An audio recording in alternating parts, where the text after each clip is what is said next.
Guys सभी को मेरी तरफ से नमस्ते। मैं रजनी शर्मा आपके साथ कुछ दिल की बातें शेयर करने के लिए बैठी हूँ, तो लास्ट तक बने रहिए मेरे साथ। तो गाइस मैंने कुछ महीने पहले पिछले महीने मैंने एक वीडियो डाली थी जिसमें मैंने बताया था कि मेरे हस्बैंड मेरे साथ किस तरह का व्यवहार कर रहे हैं 12 सालों से। तो मैंने उसका विरोध किया। पहले तो मुझे लगा कि मेरे साथ कोई नहीं खड़ा होगा, पर नहीं, मेरे साथ बहुत सारे लोग खड़े हुए। मैंने एक कदम उठाया, मेरे पीछे 4 कदम उठे। तो गाइज देखो, मुझे बहुत सारे आपके प्यारे प्यारे कमेंट आए जिनकी वजह से मुझे हौसला भी मिला, डर नहीं लगा। अपनों की तो मुझे बातें सुनने को मिली कि तूने वीडियो डाल दी अपने हस्बैंड की बेइज्जती के। मुझे तो नहीं लगता कि मैंने कुछ गलत किया है। जब मुझे मारते तब तो कोई रिश्तेदार नहीं आता था, हेल्प भी मांगी, किसी ने मुझे हेल्प दी ही नहीं। तो मुझे एक ही रास्ता यही लगा कि मुझे ये करना चाहिए और मैंने कर दिया। अब मुझे किसी से डर नहीं लगता। शायद मेरी ज़िंदगी इसी की वजह से सुधरने लगी है। अभी मैं गाइज आपको बताऊं, मेरी लाइफ में कुछ सुधार हो चुका है। लगा लो 50% लगा लो, चाहे उससे कम लगा लो, ज़्यादा नहीं मैं कह सकती, बस इतना को सुधार हुआ है। तो गाइज मैं कहती हूँ, हम घरेलू हिंसा सहन करते हैं, जब तक हम किसी बात का विरोध नहीं करते तो अपनी लाइफ में कुछ भी नहीं कर सकते। तो मैंने इसका विरोध किया है। हाँ, आपके कमेंट आए कि घर छोड़ दो। गाइज मैं घर छोड़ दूंगी तो जाऊँ कहाँ? चलो, मैं एक के पीछे चारों को नहीं छोड़ सकती। सास ससुर हैं, बुढ़ापे में हैं, तो बच्चे हैं, उनको भी नहीं छोड़ सकती। क्योंकि वही कहावत है कि पीछे आज मैं छोड़ दूंगी अगर उनको, तो कल मेरा बेटा मुझे भी छोड़ देगा। कल को उसको ये कहने को मिलेगा कि मम्मी, आपने मेरे दादा दादी को छोड़ा था पापा की वजह से, आज मैं आपको छोड़ रहा हूँ। तो मैं ऐसा अपनी लाइफ में कभी नहीं चाहूँगी, ना ही मुझे ऐसे संस्कार मिले हैं जिसकी वजह से मैं ऐसा कभी कदम नहीं उठाऊंगी। गाइज मैं उसी घर में रह के अपने पैरों पे स्टैंड होंगी और अपना एक मुकाम बनाऊंगी। और आगे मेरी बेटी है, उसको आज मैं लड़ रही हूँ अपने लिए, तो कल मेरी बेटी की मैं शादी करूंगी तो उनको ये, लड़की वालों को ये लगे अगर मेरी बेटी के साथ कुछ गलत करेंगे, उनको ये ध्यान में रहे कि इसकी माँ अपने लिए लड़ी है तो अपनी बेटी के लिए क्या कर सकती है। मैं हर ओर से यही अनुरोध करती हूँ कि अपने लिए लड़ो, घरेलू हिंसा सहन मत करो। आज आप सहन कर रहे हो तो सारी उम्र सहन करोगे, कल को आपको बेटियों को भी सहन करना पड़ेगा। बस यही मेरा मेन मकसद है ये वीडियो डालने का। भले मैं आगे भी ये सहन करती रहती, पर नहीं, मेन मकसद मेरा यही था कि जो मेरे साथ हो रहा है वो बहुत सारी औरतों के साथ हो रहा है। मुझे कमेंट आए कईयों के, एक आंटी जी ने कहा कि 36 साल से मैं ये बर्दाश्त कर रही हूँ, आखिर में वो मुझे छोड़ के चले गए तब भी ये ख़त्म हुआ है। नहीं, ऐसा नहीं होना चाहिए, हमें शुरू में ही इसका कोई हल निकालना चाहिए। तो एक हाँ, ये दहेज, हम एक उन्होंने कमेंट किया कि दहेज देते हैं बेटी को। हाँ जी, दहेज देते हैं, मुझे भी भर कर दिया था दहेज जितना देती हैं बेटियों को।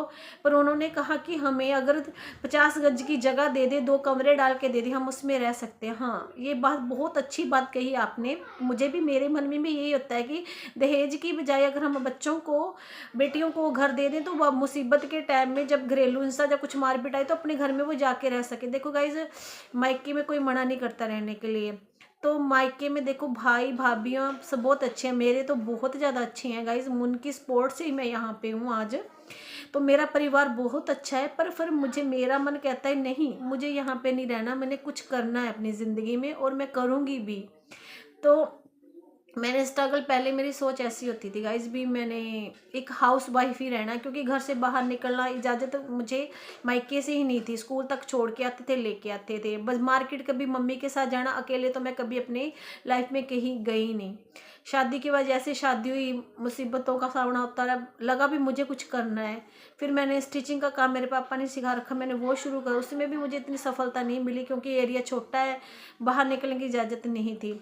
मैंने संघर्ष किया गाइज, मैंने 3-3 रुपए पर तरपाई भी की अपनी मम्मी जी के साथ, 7 रुपए पर सलवार भी सी, बाहर से शोले ले आके उन पर कढ़ाई भी की, पर नहीं, काम नहीं चला। फिर कुछ साल, 2-2.5 साल पहले मैंने ये काम बाहर जॉब करने का सोचा, तो मैंने की जॉब। पहले तो मुझे घर से बाहर, वैसे आपको पता है मेरे हस्बैंड किस तरह की सोच के थे भी, कोई पास से भी चला जाता तो भी उल्टी सीधी बातें करते थे। तो मैंने वहाँ पे जॉब की, मेरे खुद हस्बैंड मुझे जॉब पे लगवाने के लिए गए, तो मैंने 18 दिन वहाँ पे जॉब की, इससे ज़्यादा नहीं की। तो गाइस शुरू में उन्होंने मुझे डॉक्टर की हेल्प के लिए रखा भी, आपने जैसे भी कैंची वगैरह पकड़ा दी, ये वह कर दिया। मैं कहा ठीक है सर, मैं ये काम कर लूँगी। पर जैसे जैसे 2-3 दिन होते उनके पानी पकड़ाना है, तो वहाँ के जो मेन ओनर थे ना वहाँ के हॉस्पिटल के, उन्होंने कहा कि मैं, बेल नहीं थी वहाँ पे भी ऑफिस में। मैंने कहा सर बेल नहीं है, बेल बजा दो, मैं पानी पकड़ाया करूँ। कहते नहीं, निगाह रखनी चारों तरफ। भी जो इशारा करे उसी के पास पानी लेके आना। मैं सर ये कौन सा भी नियम है। चलो फिर मैंने वो भी हैंडल किए। 6 मंजिली हॉस्पिटल मुझे बिना मतलब से गेड़े निकलवाए जाते थे, भी जाओ तुम बैठे क्यों जाओ। फिर कहते हो डॉक्टर का खाना बनाना है, डॉक्टरों का खाना बनाना है। मैं क्या सर मैं बना दूंगी। पहले मैंने कहा मैं सर मैं पियन पानी पकड़ाऊंगी ये करूंगी, नहीं चलो मैंने खाना भी बना दिया। फिर डॉक्टर नहीं थी वहाँ पे, उनके कहते कपड़े धोने बर्तन धोने, मैंने वो भी कर दिया। मैंने उनके मान लो सब प्रकार के कपड़े धोए। मैंने 18वें दिन खाना बनाया। मैंने स्वीपर से कहा कि आप ना ये किचन की सफाई कर दी है मैंने, अब बाहर से झाड़ू लगा। तो वो ऑनर बोले कि आप लगाओगे। मैं क्या सर मैं क्यों लगाऊंगी, मेरा जो काम है मैं वही करूंगी। कहते नहीं जहाँ पे रह के तो सब कुछ करना पड़ता है, झाड़ू बर्तन। मैं क्या क्यों सर भी ये पीएन का ये काम नहीं होता। तो इसी की वजह से मैंने जॉब छोड़ दी, क्योंकि जो मेरा काम है मैं वही करूंगी, मैं दूसरों का क्यों करूंगी काम। 18 दिन मैंने जो बर्दाश्त किए मुझे ही पता है। तो फिर उसके बाद मैंने यहाँ हमारे पास ही यहाँ पे फैक्ट्री है, छाड़ने वाली फैक्ट्री में 2 मंथ मैंने वहाँ पे काम किया। गाइस फिर मेरे बच्चे ना चारों सारा दिन गलियों में घूमते थे, क्योंकि जून की छुट्टियाँ थी। मम्मी जी से डरते भी कम है, चलो भी। तो फिर मैंने वो छोड़ दिया। वहाँ पे भी आपको पता है एक मजदूर की तरह काम करती थी मैं, हाथ कट जाते थे। कपड़े धोने और बर्तन धोने बहुत मुश्किल होते। उस टाइम मेरे पास वॉशिंग मशीन नहीं थी, मैं हाथ से कपड़े धोती थी।